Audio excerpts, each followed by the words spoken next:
Hello, and welcome to Hillbilly Cat History, where we're on our fourth episode as we look into the mystery of what happened on August 16th, 1977. We're following our fictional fan, Elvis fan, Joyce, who lives in 1977 Memphis, who heard at around 4:30 in the afternoon that Elvis had passed away from a friend. She turned on the radio, started hearing the confirmation reports. Joyce decided that she needed to follow the story on her own, that she needed to take the notes and make sure that what's said in the media matches up with what she believes about Elvis, and that she knows what happened on August 16th, 1977. Now, at this moment, she doesn't know much. She only knows what she can hear on the radio, watch on the TV, read in the newspaper. We're not even through the first day yet. So right now we've had some radio reports. We had some television reports. Let's go on over and review what we've learned and what Joyce knows. So we're skipping the first few pieces that we learned because they were basically repeated by David Brinkley on NBC News on the night broadcast. And he stated that Elvis died in his bedroom. Elvis was found unconscious on the floor of his bedroom by Joe Esposito, and Elvis was taken to Baptist Hospital 10 minutes from Graceland. Well, hello, Terry. Thank you for joining us. I appreciate you coming today. I hope you enjoy this episode as we go through what we've learned and what we're about to hear. So from the Shelby County Medical Examiner, Jerry Francisco, we learned... Okay, and Jerry, let's remember, he actually performed the autopsy on Elvis before he came out and he made any of these statements. And he talked to the press after he performed the autopsy, said that the cause of death was cardiac arrhythmia due to undetermined causes.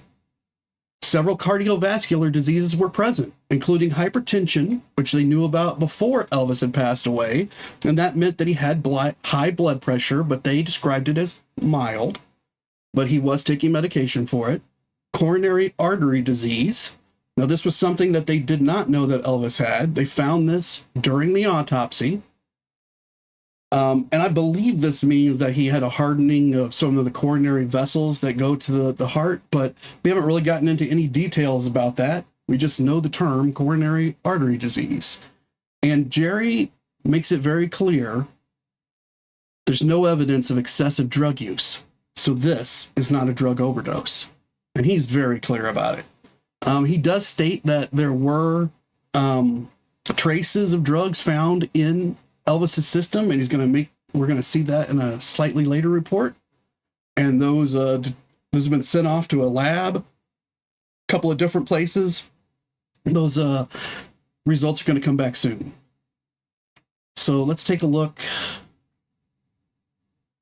Okay, so then we saw an interview where Murray the K, who was a disc jockey, a famous disc jockey at the time, and he said that he once spoke to Elvis about the early demise of Bobby Darin, and Elvis said that he did not expect to outlive the age at which Gladys Presley passed away. And so this conversation most likely did happen. He probably did say this to Murray, but I don't believe that Elvis really meant... this was two guys talking about their mortality. Two men that were aging. Elvis said he had a fear that he wasn't going to outlive Gladys. And now Murray has said this on national television the night that Elvis has passed away. And this resonates out there in the public sphere. And we're going to see this kind of thinking come back. We're not going to see anyone refer directly to Murray the K or to the early demise of Bobby Darin, but we are going to hear over and over that Elvis thought maybe he was going to pass away early. And this is the first that we've heard of it on August 16th, 1977. So in the next thing we learn, let's go ahead and move down a few, is that Steve Dunlevy, the author of Elvis What Happened, said that Elvis was a product of the drugstore. He took pills for everything. He had no more mountains to climb. But Steve can only speak to the time before the bodyguards were fired, so he knows nothing about Elvis's last year. Basically, Steve is the guy who wrote this book with Red and Sonny West, as well as Dave Hebler, and it was published this month, August 1977. First print run had been done, and then Elvis passes away, and because Steve is on a publicity tour for the book, he's available, and people start to call him, and he starts showing up on interviews. Okay, the next person that we see is Rolling Stone magazine, I believe he was the editor, Dave Marsh, and he goes on to write a book about Elvis later, but in the 1960s, he says it took 10 people to represent to young people what in the 50s was one Elvis. And that equaled 4 Beatles, 5 Rolling Stones, and 1 Bob Dylan. And I just love that quote. The next thing that we're going to see is Dr. George Necopoulos, who was being quoted, and so we didn't actually get to see Dr. Necopoulos say this, but he was in that press conference and they were taking notes from it. Elvis was taking drugs for hypertension, a colon disease that he had. So here's the first time that we hear about this colon disease. Well, we might have heard it referenced once before, but now his doctor is confirming he had a colon disease. And I think this is something that's not in the literature again. You know, we're going to see it around this time, and it's going to kind of disappear, and then it's going to play a more prominent role as books are published in the 20-teens and the 2020s. But he was also on appetite depressants, and Dr. Necopoulos says that none of those drugs are amphetamines, and that none of those drugs played a role in the death. Both Francisco and Necopoulos, the 2 doctors, agreed that the drugs did not play a part, but they did find traces during the autopsy, sent the tests out to be performed. The results are due back in several days. Dr. Nick also says he examined Elvis 4 or 5 days before and declared him fit for a concert tour. So if Dr. Nick is an example of modern medicine in 1977, he was not able to detect anything wrong with Elvis during a standard physical 4 to 5 days before. And this was probably a physical, like, I don't know for sure, maybe this will come out later, but Elvis had to get insurance to go on these tours. And it wasn't really insurance for Elvis, it was insurance for the people who are putting up the money for the tours. The concert promoters, Concerts West, I believe, they would, if something were to happen to Elvis, like just happened today, August 16, 1977, suddenly these concerts can't go on. All the tickets have already been sold. Money has to be refunded. People have to get paid. That's where this insurance comes in.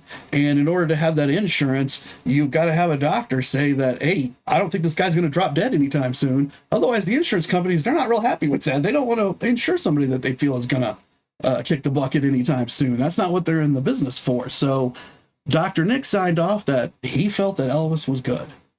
And then we saw, and this was a rough one to watch, Ronna Barrett, who is a gossip columnist, and she was also involved in the promoting of Elvis What Happened, but not really to sell the book. It was more to sell her gossip column. So this was the kind of the story of the week, and she was doing some stuff about it, and that made her like an instant Elvis expert. So when they're calling Steve Dunlevy, you know, people are also calling Ronna, seeing if they can fill these seats that they've got on these television shows, get these talking heads on there so that we could talk about, you know, what's happened with Elvis, because people they're interested, they're concerned, they're trying to find news, and they're demanding news. So Ronna gets onto this program, and I have determined that this program was WLS7 ABC in Chicago. I know that one of the host names, the man was Chuck. I don't know his last name, and I don't know the name of the lady who was on there. The lady was great. She pushes back and asks a lot of great questions and doesn't just accept what Ronna says. But what did Ronna say?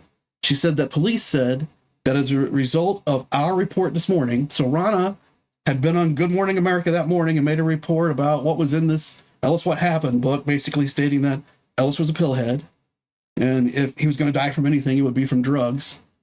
And that this report led the police, who Ronna says she talked to believe that perhaps something other than a heart attack led to that heart attack. And they do believe it was a drug overdose, as I do believe too, said Ronna. So Ronna put it out there that Elvis died of a drug overdose, and she really didn't even have Steve's motivation to do so because the money from the book wasn't coming directly to her or anything, but she believes, and maybe she really did believe, that drugs killed Elvis, but she didn't know. She only knew what she heard from Steve. And then Rana said that Elvis started taking drugs with dexedrine when he was in the Army, and then it increased to heavier usage of all kinds of drugs in the more recent years. She then said people who were covering the entertainment industry and the record industry and Elvis's performance in Las Vegas were very aware something was wrong, and there are many people who are frightened to speak out against drugs because drugs seem to be controlled by elements that we are often told to stay away from. Now, Rana doesn't tell us who we are, so I'm assuming it's reporters, and I'm not sure who told them. But Rana says that she can't go talk to anybody about these drugs because people have told her to stay away. And drugs, in my opinion, in the final analysis, will have been the real cause of Elvis' death. That's what Rana proclaims on national television. The night that Elvis dies, very clearly says she does not know what killed Elvis, but she goes ahead and puts it out there that it was drugs. She's absolutely sure of it, even though she has no medical expertise of any kind. So then Rana says that shortly after his divorce from Priscilla, Elvis's world collapsed. Okay, this comment begins another narrative in this that we're going to see just grow and grow and grow. And it's this thing that Elvis was depressed, he was despondent, he self-harmed, that he wanted this to happen, that he did this on purpose, that, you know, and these accusations against Elvis having taken his own life, they go on for years and years and years, and they're still going on. And books were published as recently as, say, 10 years ago that were saying this, if not more recently. And Elvis's own stepbrother had come out in the recent last 20 years and said that he believed this was true, and then later said he didn't believe it was true. But this is the very first statement of this that I have seen in the national press or anything that we've looked at. So this is really where it starts. Steve, who wasn't there, Steve Dunlevy, and Rana Barrett, who wasn't there, they've come up with this theory that Elvis died from drugs and that perhaps he self-medicated himself to death, and it was because he loved Priscilla so much that his world collapsed when she left. And that's what she tells everybody on national television that night. So this is what Joyce hears, and Joyce has no idea whether this is true or not. How could she? Nobody knows whether this is true. Elvis was a very private person. So here Joyce is hearing intimate details of Elvis's life at home, and she is hearing they come from people who knew him. What is she supposed to believe? So I think people start to lean into this narrative because it seems like it makes sense, and they want to know more about what went on, and this tells them more about what went on. So they're there with him. Rana says that from around the country, entertainers at least 15 entertainers have called her, and they're just in a state of shock. And I mean, they are as shocked as they were over Freddie Prinze's death, and maybe even more so. So on January 29th, 1977, what Rana is saying Elvis did, Freddie actually did do. Freddie did take his own life. Freddie was a famous comedian. He was on a hit show at the time, a hit sitcom. It's a pretty funny sitcom if you get a chance to watch it. And he was a great comedian, but he had some mental issues, you know, that some depression, some despondency, exactly what they're accusing Elvis of. Freddie really did suffer from this, and Freddie really did do the worst thing that he could do to himself. But Rana takes advantage of what Freddie has done to connect it to what Elvis has done to make herself have something to say on these shows and get invited on. And that's how these theories got out there into the general psyche and just keep on moving. So from a historical perspective, I mean, this is fascinating that this one gossip columnist could get on here, and what she said right here, we see shades of this repeated over and over and over right up till today. So then Rana was asked, was he working on a film or anything like that at this time, or was he going back out on the tour? And Rana says, no, he was at Graceland when he died, and he was attempting to go back out on tour, but nothing was very concrete at this particular time. Elvis was very erratic right now. So Joyce at home, our Elvis fan, believes Elvis was erratic. He maybe didn't have any money coming in because he wasn't going on tour. He didn't even know if he was going to make it on this tour. That means all the people that worked for Elvis, maybe they weren't making any money. Well, all of this is fictional. And there are people in the world on August 16, 1977 who know it's fictional because they've already bought tickets to the concerts. They've got them in their hands. They were going to go to a concert that night.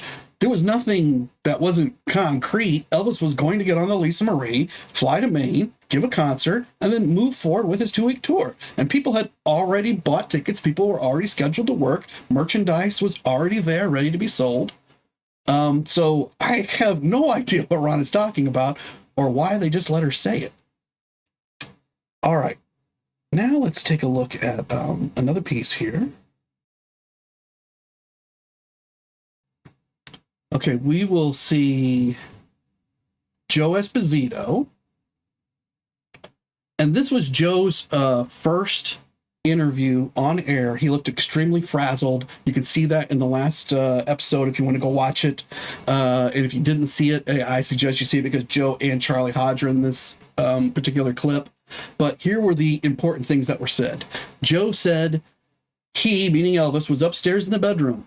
I went upstairs to talk to him. He wasn't breathing when I got up there. And the journalist asked Joe, was he lying on the bed? And Joe said, yeah. And some people have come back, said, Joe says that Elvis was in bed, and that isn't what ended up being the case. And we already know from other reports this day that he was found on the floor of his bedroom. And we've even got some reports that mention bathroom. So we're aware that he wasn't in the bed, but Joe doesn't know that we're aware he wasn't in the bed. And Joe's been at the hospital the whole day along with Charlie. They are focused 100% on what's going on with Elvis. And when somebody asks Joe a question that might be sensitive to Elvis, he shrugs it off and says, yeah. And the journalist moves right on, not even noticing, because the journalist has his own narrative to push out there, which I don't think he saw Rana yet, so I'm not sure where he got it from, but he's also out there asking, had Elvis been despondent over anything? So the journalist wants to get an idea in there that maybe Elvis was unhappy and that's what caused this. But the only way for that to be true is Elvis would have had to do something to himself, right? That's where this line of thinking goes. Joe Esposito says, and I think Joe immediately recognizes what the journalist is trying to push towards. And Joe very clearly says, I have no idea. We were getting ready to do a tour starting tomorrow. So he was in a very good mood. So Joe's saying nobody saw him in a despondent mood and that he was in a very good mood, in fact. And Charlie jumps in and says, he was in a fantastic mood last night. I talked to him last night. We discussed some songs we were going to do on the tour and everything. And then Joe is asked, was he in ill health? And Joe says, none whatsoever. And Joe says, I can't believe it. It's just not real. And Charlie Hodge also says it's not real and that he was our friend. So to me, this is two friends who don't know what's going on in the press. They do know that the press has been merciless to Elvis over the last 20-some years, and that they will use any small sensational detail to their advantage to sell newspapers. And the grief that Joe and Charlie are feeling is real. So they put that out there. So Joe and Charlie, there's things that they may have done that weren't right, but on this night, I think they did do right. Okay, and that's where we've gotten to so far in our notes. So now we get to move on to new material, which is, really what everyone's here for. But I think it's important that we go over the notebooks and that we catch up on some of this stuff every time so that we're all, we're aware of where we're at in the timeline and where these narratives are coming from and who's pushing them. And at this point, Joyce is not able to determine fact from fiction. And I think we can have some compassion for people that were hearing all of this, and they locked themselves into one way of thinking or another. Thank you so much. This is a great live stream, made things interesting, in-depth information. And I remember seeing them being interviewed about Elvis passing. So yeah, thanks for those inputs. I really appreciate everybody who comments and wants to get something out there. And I also want everyone to know that the questions that you may have about what happened to Elvis, if you want to put them out here, they're going to go into the notebook, and then we'll be able to answer some of those questions at some point. And we've actually already got a couple of those questions. Let's just take a look that came from the chat. And one of them was, what time did he pass away, and what was the exact manner of his passing. So we're going to get those questions answered. I haven't really started to fill these categories in yet, because Joyce, it's still the first night. She doesn't know how to break any of this down yet. That's going to come as days go on. She's just trying to get this who's who of a name for everybody. Doesn't even know who's going to be important to this and who's not. I mean, so like we've got Steve Dunlevy out here, and he's blabbing away, and maybe he's super important. Who knows? I mean, Joyce doesn't, so she's got to keep track of this stuff. Hi, Emma. Thanks you for joining the live stream. I appreciate it. And I hope you're getting something out of it. I've learned a lot just going through each of these pieces myself. And it's really helping me put together what happened during this period for the Elvis fans. So now let me set this up for us. What we're going to do is listen to Vernon, actually. So, August 16th, 1977, Elvis has passed away. He's taken to the hospital. Vernon's left at home. Hi, Carolyn. Good to see you. Thank you for joining. So, Vernon's at home, and he's waiting to hear what's happened to Elvis. Now, at some point, Dr. Nick drives back to Graceland and tells him. We don't know that yet. Joyce doesn't know that, but that's what happens. And then Vernon learns, and people start to gather at the gates. And we've heard a lot of reports in the past from people that Vernon was very, he was in despair, Great Depression, that he couldn't function. And if we look back at when Gladys passed away, Vernon was very much like that. He was very much the way that Elvis was, and Elvis totally lost it when Gladys passed away. Vernon was one step below him. But even though Vernon was very publicly distraught, he continued with Elvis's business during that period. Elvis continued with Elvis's business during that period. They kept the books running because people had to get paid. People were depending on Elvis and Vernon for food. Their livelihoods were dependent on Elvis and Vernon. And Elvis and Vernon, they felt that responsibility, and they never shirked it. So during this period, Vernon is despondent, and he is depressed, but he has not given in to that despair. He's letting it be seen, but he's still on top of everything. And people don't understand that, but he gets a call from WHBQ. And if we remember back to WHBQ, it was the very first radio station that played Elvis. Well, it maybe wasn't the very first one, but it's where Dewey Phillips worked, and he played Elvis's very first record multiple times on the air. In July 1954, and that's what jump-started Elvis's career. He did the very first Elvis interview on air, and so Elvis has deep ties to WHBQ. George Klein worked at WHBQ. Wink Martindale worked at WHBQ. The two great Elvis friends. Lamar Fike is linked to WHBQ. Sam Phillips is linked to WHBQ. So we've got... Vernon knows WHBQ, and Vernon knows the news director at WHBQ. And let me just pull this up. Sid Leak. Didn't want to get his name wrong. So Sid Leak is the news director at WHBQ, and he knows Vernon personally because they've done interviews. Stuff. They play a lot of Elvis music. Vernon knows him, so he calls and he gets Vernon on the phone. And Vernon actually gives him an interview here on August 16th, 1977. Elvis, I believe, is still at the hospital. His body may not even have left the hospital to go to the funeral home yet. And Vernon is at home. So we're going to listen to this. But first, let me just take a look through what's coming in on the chat, the live chat.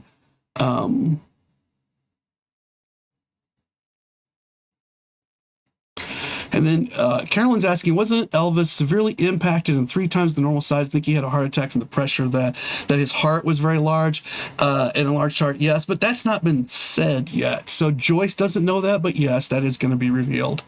Emma, that's what I have read, and I believe, Carolyn, I believe this to be true, yeah. And then Elizabeth, hello, Elizabeth, thank you for joining the live stream. So sad the doctors didn't insist on doing anything about that. So, that's a great point, Carol. Let's think about this for a minute. This is 1977. Doctors did everything they could not to open you up. If they had to open you up, your likelihood of passing away increased multitudes because infection was rampant. Even in 1977, we were much better at controlling it then, but the techniques that they used then were very raw and brutal compared to what's used today. Today we use laparoscopic surgery for a lot of stuff, even though they do have to open you up to get to your heart. And that's their last resort, but they do it with new and better tools. Before they open you, they've completely imaged you on the inside, so they know that you have this enlarged heart. They would not have known that Elvis had an enlarged heart. They may have been able to deduce he had one from hearing it, with their stethoscopes, but that was the imaging of the time. You put those 2 pieces in your ear and that other piece up to the guy's chest, and whatever you heard, that was the image. There were no MRIs, there was no CAT scans. They didn't know for sure that Elvis had a twisted colon. They didn't know what the problem with his colon was, so they were terrified to open him up because what if they got in there and it was something they couldn't do anything about, and then he died of infection anyway, or of the anesthesia that they were using, or of this. You did not want to go in and get a surgery unless you absolutely had to. And then, of course, Elvis's career would have been severely impacted by this kind of procedure were it to become known publicly. Like, it was one thing for him to go into the hospital and be treated for pneumonia or exhaustion or a potential colon problem, but to have major surgery, well, that starts to negate insurance policies and things like that, right? But when you want to go on tour, if you want to make a movie, if you're the leading man in a movie, you better bet that these guys pulled insurance on you and you had to pass those physicals. Otherwise, they could not insure the amount of money they put into the production, and that put everybody at risk, and they couldn't do those kind of things. So there are all kinds of behind the scenes stuff working here.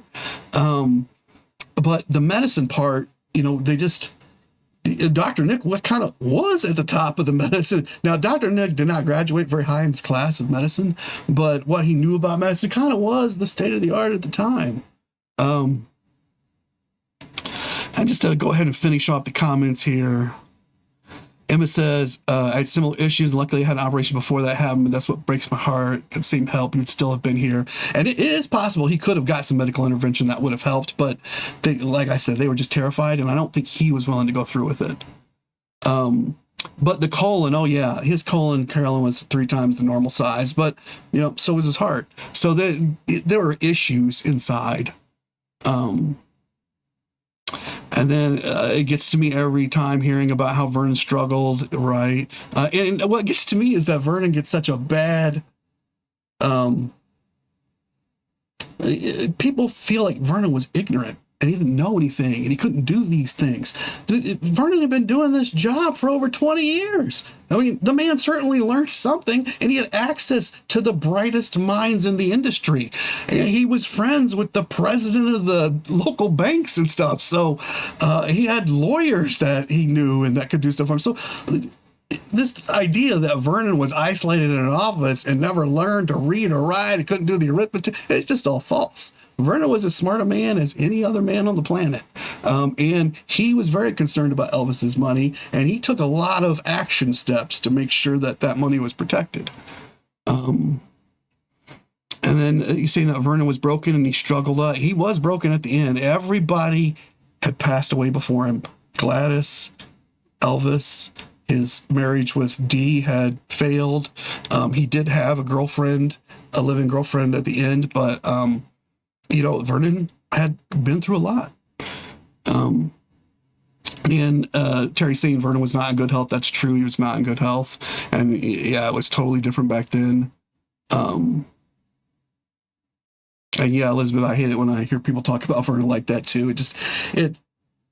It demeans Elvis's family on both sides. None of those people in that family were stupid. They all were exceptional people in their own way. And if you watch the other parts of my series, the other parts of my channel, you can pick up on a lot of that. I try to bring that out. But now let's go ahead and return to what we're here for. And I'm sure that we want to hear from Vernon, and then we'll go through in detail what he said, because yeah, who could be more important to hear from than Vernon Presley? It's hard for me right now. I can't believe it, I just cannot believe it. It's such a sudden thing. And we worked with him up there, and I tried to get him to speak and tried to get him to breathe, and we done everything that we possibly could until the ambulance got here, and they worked with him, and there was never no sign of life after he fell, I guess. Did he have a history of any heart trouble, Mr. Presley? No, I just talked to the doctor. I said, as far as I know, he never had any history of heart trouble at all. When was the last time you talked with Elvis? Last night. How was he feeling? What did he say? Well, he was just waking up. He said he hadn't eaten anything. He had to go eat, so we just talked a little while, and I told him I was going on a tour with him tonight, and he said that'd be fine, more the merrier, and so he said he'd call me back a little later, but he didn't call back last night. So I guess he went to sleep, There have been so many stories about Elvis's physical problems. Could you tell us anything about that? Well, most of that was rumors. Said he was in pretty bad shape. He of course, was a little heavier than he wanted to be, but he wasn't outrageously fat or nothing like that, like the people tried to make him out to be. He was in good shape. He played racquetball, and he was strong, and, so. Was Ginger over there? Was he planning on marrying Ginger? Was that rumor too? She was here, and she was asleep when it happened.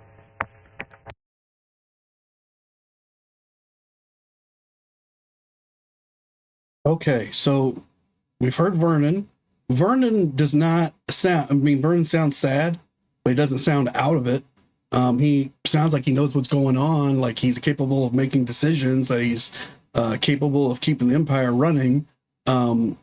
He sounds like he's even accepted it already, and that he's moving through his grief, even though he knows this is going to be a long trek, because it's not going to be over for several days. But let's look in detail at what Vernon said. So the first thing he said is that it's hard for me right now. I can't believe this. I just can't believe this. It's such a sudden thing.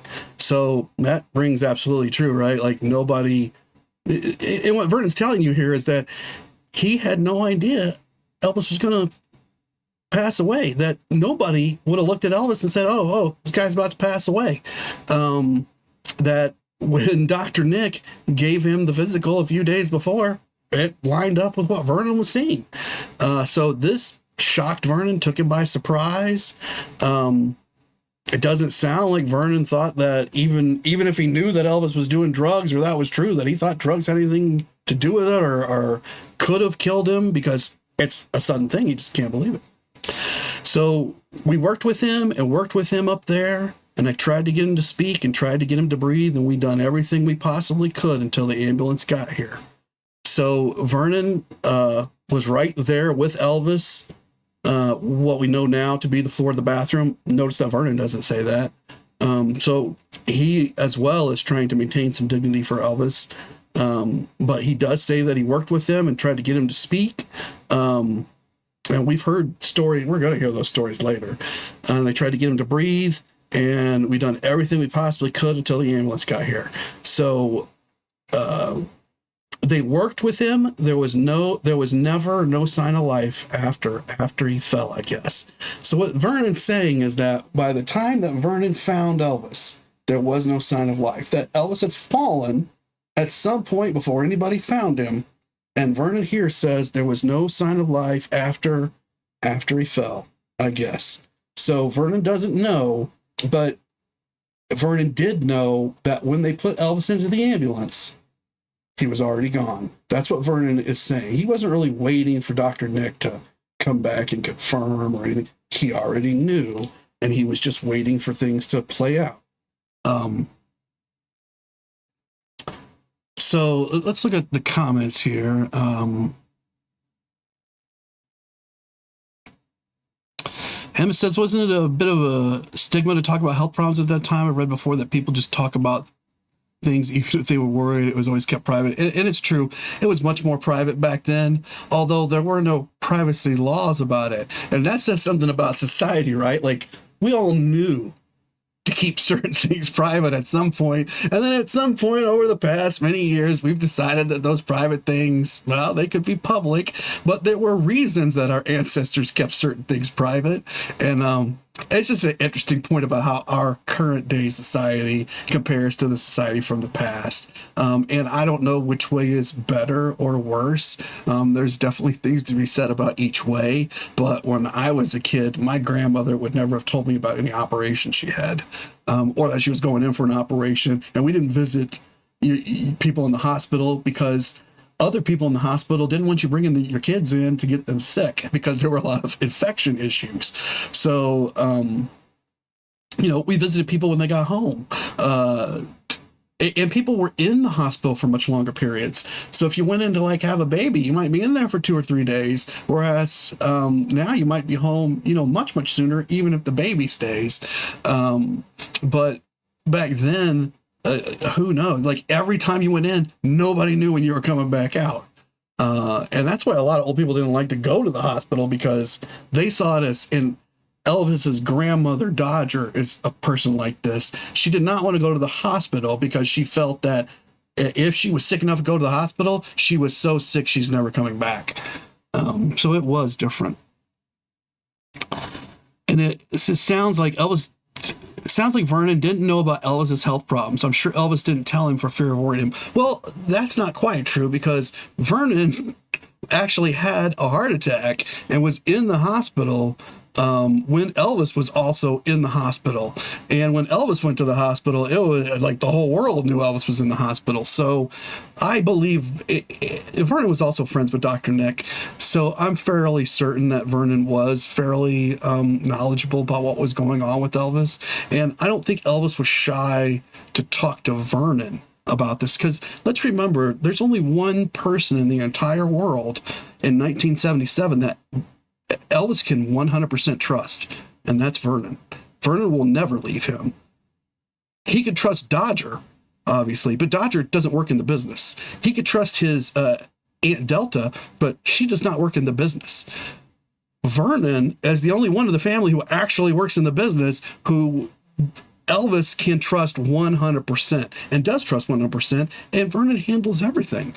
Elvis spends the money, Vernon makes sure it's in the bank account. And then, and let's be fair, most people get embarrassed about bowel problems. Well, of course, who wants to talk about your bowel problems, especially if there's nothing you can do about it? And there are some people that say Elvis had bowel problems his entire lifetime. So he would have, if that was true, kind of been used to these problems. He would have had his ways of dealing with the problems. His mom would have known. Dodger probably knew. Maybe Aunt Delta, because you have to trust some women in your family to help you with some of these health problems back then. They would have been the ones that he would have probably talked to. You could have talked to one of your manfolk relatives, but they probably had no good advice at all. So he probably trusts, and Elvis did really have a great communication with the female members of his family. So he probably, some of them knew a few things, whatever he told them. But for the most case, I don't think anybody really knew about Elvis's colon issues unless he was having a really bad attack. And he was getting laid up from it. So there were probably some times that the boys had to make some excuses, things like that. And there was one time he had like a bad accident on stage and had to run off and things like that. But let's get back to what Vernon was saying. And we left off with that. He knew that Elvis was gone by the time he went to the hospital. And Sid Leek asked him, did he have any history of heart trouble, Mr. Presley? And Vernon says, no, I was just talking to the doctor. As far as I know, he never had any history of heart trouble at all. And I think this corresponds with the fact that there wasn't any imaging and nobody would have known that Elvis's heart was enlarged. He may have had a murmur or something like that, but you have to have a trained ear to hear that murmur and to know what that is. And it's possible Dr. Nick didn't work on enough of that stuff to know. Although I don't know that Elvis had a heart murmur or anything like that, but if he didn't, how would you have known that he had the enlarged heart? And then Sid asked him, when was the last time, Vernon, that you talked with Elvis? And Vernon says, last night. And how was he feeling? What did he say? And Vernon says, well, he was just waking up and he said he hadn't eaten anything and he had to go eat. So we just talked a little while and I told him I was going on tour with him tonight. And he said that'd be fine. The more the merrier. I think that's a really important point because we hear an awful lot about how Ginger wasn't going on these tours, and there was a fight between them about how Ginger wasn't going, and everybody knew Ginger wasn't going, and other people. Well, here Vernon's pointing out that Elvis doesn't even know if his own dad's going, right? So Elvis owned an airplane, the Lisa Marie. It had a lot of seats. You could only fill up the seats that were on it, but if he needed to take somebody, he could always put somebody else off and put somebody else on. So there wasn't really a question. He could always pay for another plane ticket on another plane to bring somebody to him wherever he was at. So Elvis wasn't concerned about these long range plans. Almost everything he did was kind of spur of the moment. So he didn't really need to know that Vernon was going to go. Vernon could have caught up in the middle and come in on another concert, just like Ginger was probably going to do. That didn't really. Now, was Elvis angry that Ginger wasn't going to come? I don't know. We haven't seen any of that come up yet, maybe. But Vernon's indicating that at least between him and Elvis, it was kind of fast and loose. And right up to the night before, Vernon had not confirmed with Elvis that he was even going to go on this tour. And Elvis was unconcerned about it, but happy that he was going to come.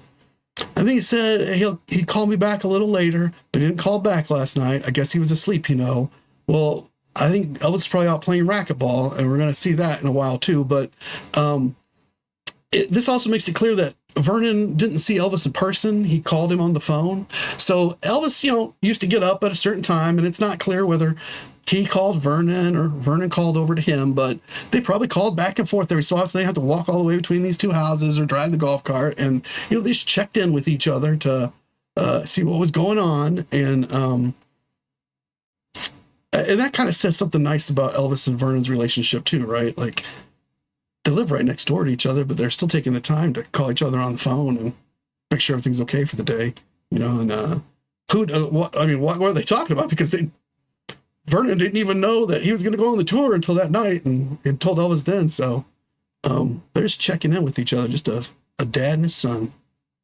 And then Sid Leek says, there have been so many stories about Elvis's physical problems. Could you tell us anything about that? And Vernon says, well, most of those was rumors, Sid. And he calls Sid by first name, so he knows Sid. Well, most of that was rumors, Sid. He was in pretty fair shape, And who would know if Elvis was in fair shape other than Vernon? He was a little heavier than he wanted to be, but he was not outrageously fat, like the people tried to make him out to be. So Vernon makes it clear here, he's seen those newspaper articles. He's seen those television portrayals of Elvis, those when they get on the news and they say things about him. He's seen the way they try to put the pictures out there, and he's telling you that Elvis was not outrageously fat. He was just a little heavy, like a lot of middle-aged men. That he played racquetball, he was strong, And then Sid says, was Ginger over there? Was he planning on marrying Ginger? Was that rumor true? And Vernon says she was here. She was asleep when it happened. So she was there. But Vernon declines to comment on whether Elvis was planning to marry Ginger or if that rumor was true, which I also find to show that Vernon, he wasn't sleepwalking. He was right on top of things. He was in despair, but even his friend Sid, or a guy he knew, Sid, asking him a question, someone he probably thought he could trust a little more than the regular media, he was still watching for those questions, and he made sure he didn't answer it. She was here. She was asleep when it happened. So I think that shows just how smart Vernon was and how he could handle these news guys. But and we we just learned a massive amount in that little bitty interview, which our friend Joyce, the 1977 fictional Elvis fan, she just saw that television interview with Rana, probably feeling terrible about it. And then she's flipping around on the radio dial just before she goes to bed, and she picks up the replay of this interview, and she hears about Vernon talk about his son. Let's look at the messages that are coming in. And Elizabeth says, Elvis just died, so I doubt if Vernon wanted to talk about anything they had to do with his health problems at that time. I totally agree. Like, of course, that's the question you're going to get, though, right? Because it is about the death. So I can kind of understand why the journalist is asking. And the journalist was fairly respectful through the entire interview. And Emma says, imagine having to do an interview like this when you have just lost your son. It must have been so hard. And Emma, I think that's exactly why Vernon picked Sid to do the interview with. He knew he had to get a statement out there with somebody. They were going to pester him to death until he did. And now he could say, interview's out there, you can talk to Sid. And then Elizabeth says, I agree, Matthew. I think they had a good relationship. In fact, a great one. Shows how close they were. So I do think they had a great relationship. I do also think that they had communication issues with each other. I think that there were certain distances that they placed between each other that had to do specifically with Vernon's new family, Elvis's girlfriends, Elvis's Memphis Mafia, that there were certain pieces of their life that didn't mesh together perfectly, but that Elvis and Vernon made an effort above and beyond whatever kept them apart to always stay together, even though they slightly separated geographically after Vernon married Dee. And if you go watch one of my most recent video releases on the channel, you can see about Dee's Bible and how it reflects what happened during that period. But, so there were wedges that were driven between Elvis and Vernon, and some of them they drove themselves, but they never allowed any wedge that was driven by anyone else to come between them. They might be able to say things about each other, but no one else could say things about either one. So they always had each other's backs. And Elvis knew that, and he depended on Vernon. He very much depended on Vernon.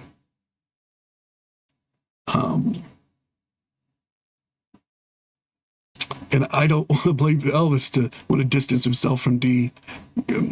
Yeah. So there were things about that particular relationship, and that's another fascinating piece. But again, check out my last video on that. I think you guys will really like that. Let's see. We are at 48 minutes. So this is going to be the end of the broadcast for today. When we come back next time, Joyce is going to have had a good night's sleep. While she's asleep, the British news television newscasters are going to start with their coverage. And then Joyce will get up and start following the morning papers. And that's where we're going to get a lot of details in those morning papers and be able to put a lot of stuff together. And that's where Joyce is really going to be able to kind of start making some really detailed notes and get her notebook together. And it's what's going to solidify her for the investigation in the future as the more well thought out publications come out and the strategized journalistic attacks, specifically from Geraldo Rivera, that are going to start up.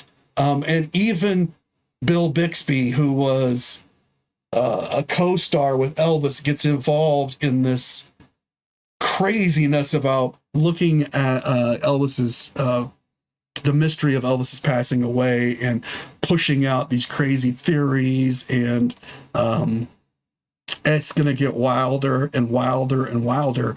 But we can see here on August 16th, 1977, before the days even ended, we've seen a lot of truth. We've already seen people with a lot of lies.